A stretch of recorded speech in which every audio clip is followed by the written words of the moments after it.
મનન દ્વારા બ્રહ્મનો સંગ કર્યાનું સ્વામિનારાયણ હરે સંવત 1880 શ્રાવણ સુધી ચોથને દિવસ શ્રીજી મહારાજ શ્રી ગરડા મધ્યે દાદા ખાચરના દરબારમાં પોતાને ઉતારે વેદિકા ઉપર ગાદી તકિયા નખાવીને વિરાજમાન હતા અને સર્વ શ્વેત વસ્ત્ર ધારણ કર્યા હતા ને કાળા છેડાની ધોતલી મસ્તકે બાંધી હતી અને પોતાના મુખારવિંદની આગળ પરમહંસ તથા દેશ દેશના હરિભક્તની સભા ભરાઈને બેઠી હતી અને પ્રાગજી દવે પાસે શ્રીમદ ભાગવતમાં કપિલ ગીતાની કથા વંચાવતા હતા. પછી કથાની સમાપ્તિ થઈ ત્યારે શ્રીજી મહારાજ પરમહંસ પ્રત્યે બોલ્યા છે, સર્વ કારણના પણ કારણ ને અક્ષરાતીત ને પુરુષોત્તમ એવા જે વાસુદેવ ભગવાન તે મહાપુરુષ રૂપે કરીને મહામાયાને વિશે વીર્યને ધરે છે. તે પુરુષ અક્ષરાત્મક છે, મુક્ત છે અને એને બ્રહ્મ કહે છે. અને એ પુરુષે માયામાં વીર્ય ધર્યું ત્યારે માયા થકી પ્રધાન પુરુષ દ્વારા એ વૈરાજ પુરુષ ઉત્પન્ન થયા. ત્યારે વૈરાજ પુરુષ તે પુરુષના પુત્ર કહેવાય. જેમાં જગતમાં કોઈ બ્રાહ્મણ, ક્ષત્રિય, વૈશ્યાદિક જે પ્રાકૃત માણસ હોય ને તેની સ્ત્રીમાંથી તેનો દીકરો થાય તેમે વૈરાજ પુરુષ થાય છે. એવા જે વૈરાજ પુરુષ તે આ જીવ જેવા જ છે અને એની ક્રિયા પણ આ જીવના જેવી જ છે. અને તે વૈરાજ પુરુષની દ્વિપરાર્થકાળની આવરદા છે. અને આ જગતની ઉત્પત્તિ, સ્થિતિ, પ્રલયરૂપ એની 3 અવસ્થા છે. જેમ જીવની જાગ્રત, સ્વપ્ન, સુષુપ્તિ એ 3 અવસ્થા છે તેમ અને એ વૈરાજ પુરુષના વિરાટ સૂત્રાત્મા અવ્યાકૃત 3 દેહ છે ને તે દેહ અષ્ટાવરણે યુક્ત છે ને તે દેહ મહત્તત્વાદિક જે 24 તત્વ તે દ્વારે થયા છે.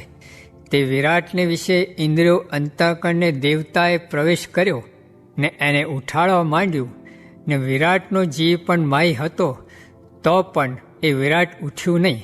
અને જ્યારે ક્ષેત્રજ્ઞ એવા જે વાસુદેવ ભગવાન તે પુરુષ રૂપે કહીને એમાં આવ્યા ત્યારે વિરાટ દેહ ઉઠ્યું ને એ વૈરાજ પુરુષ પોતાની ક્રિયાને વિશે સમર્થ થયા.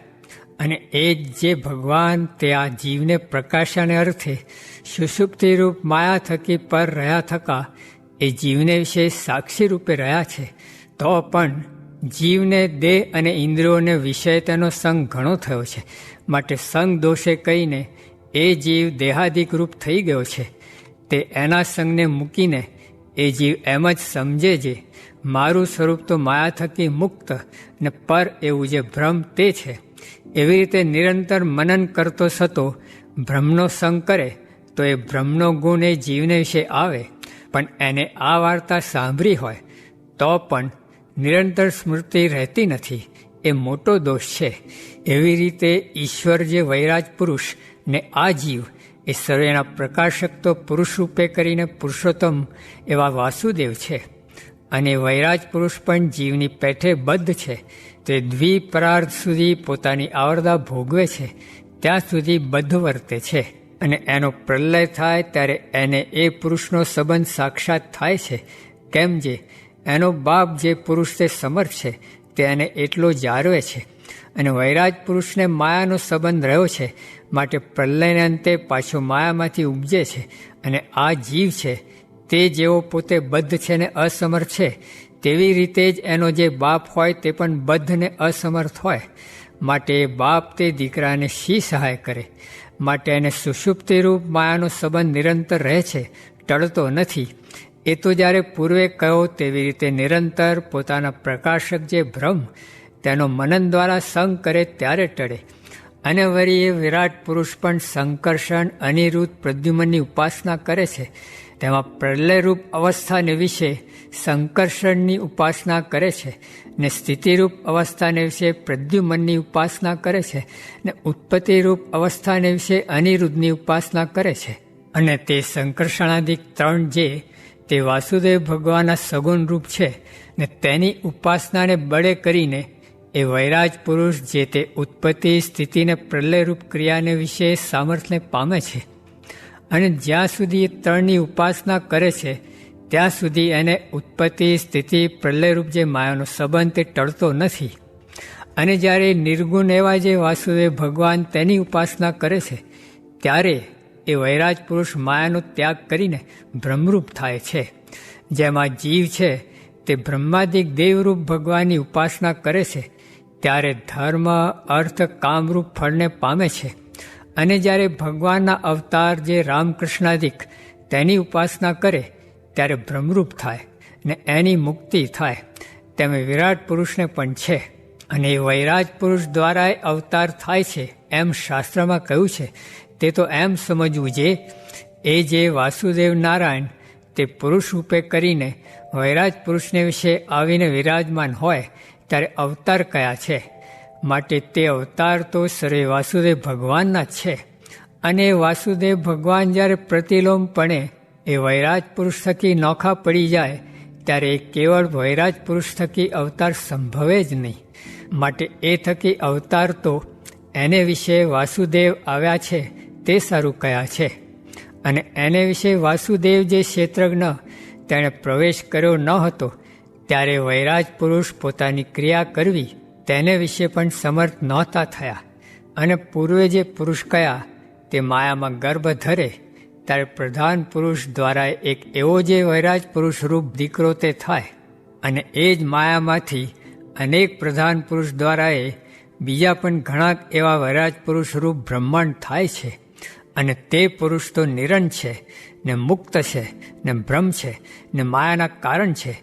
તે માયાને વિશે લોમપણે વર્તે છે તો પણ એને માયાનો બાદ થતો નથી ને માયાને વિશે એને ભોગની ઈચ્છા નથી. એ તો પોતે બ્રહ્મ સુખે સુખ્ય છે ને પૂર્ણ કામ છે.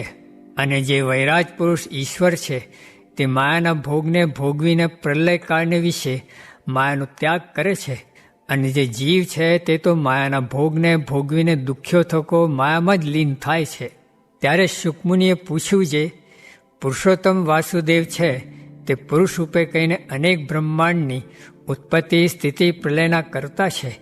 માટે પુરુષ રૂપે કરીને જ બહુધા શાસ્ત્રમાં પુરુષોત્તમને કયા છે. ત્યારે પુરુષમાં ને વાસુદેવમાં કેટલો ભેદ છે.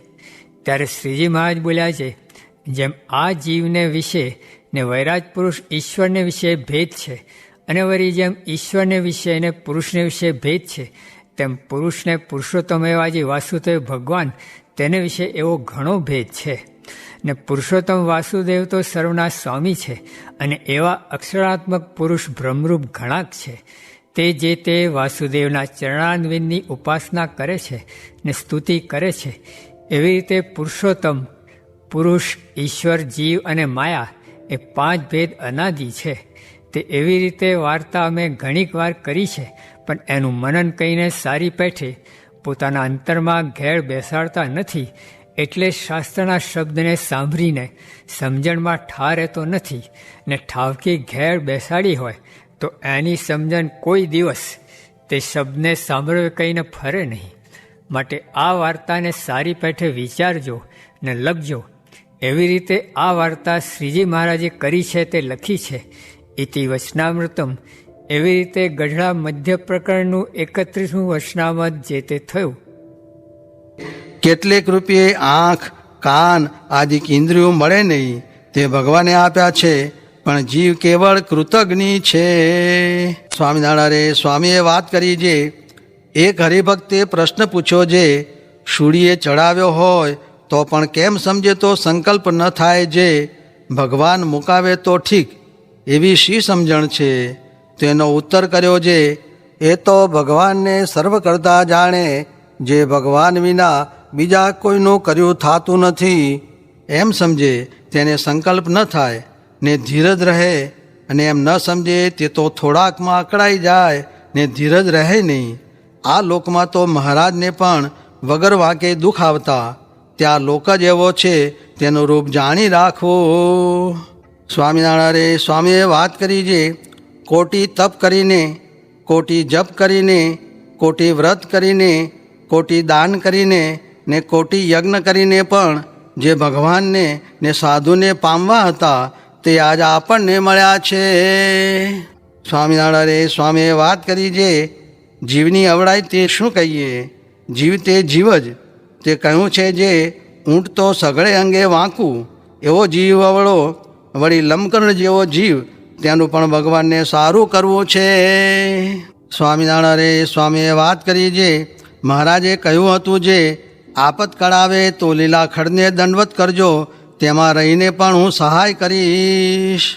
સ્વામિનારાયણ હરે સ્વામીએ વાત કરી જે મહારાજ તથા મોટા સાધુ તે તો ગારડી વાદી જેવા છે તથા મણિધર જેવા છે, તે ફૂંક મારે તો કામ ક્રોધ બળી જાય.